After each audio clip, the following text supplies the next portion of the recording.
Space xəbərə baxırsınız. Bakıda fəhlə kranın qaldırdığı yük platformasından yerə düşərək faciəvi şəkildə ölüb.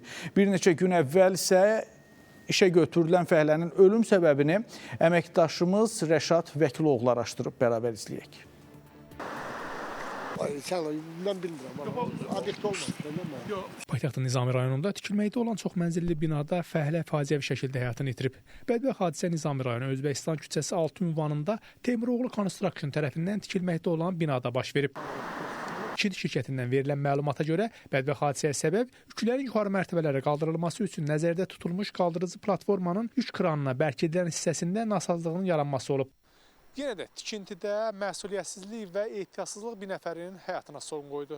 Belə ki, arxamda olan, tikilməkdə olan bu binada işləyən 40 yaşlı Əsgər Əsgərxanov kranla birlikdə yüklənmiş daşı yuxarı qaldırarkən anidən həmən yük bölməsindən tros ayrılaraq elə daşla birlikdə yerə düşüb. Əsgər Əsgərxanov aldığı xəsarətlərdən elə burada dünyasını dəyişib. O ki qaldı, tikinti meydançasında istismar edilən qaldırıcı yük kranının fəaliyyəti və sazlığına.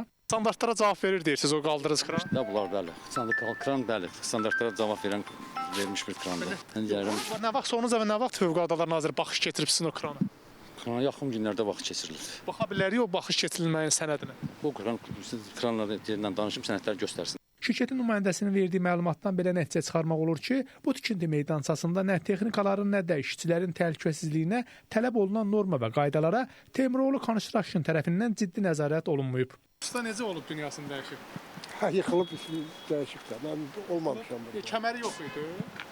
Olub kəməri. Necə kəməri varsa necə yıxılıb öyle?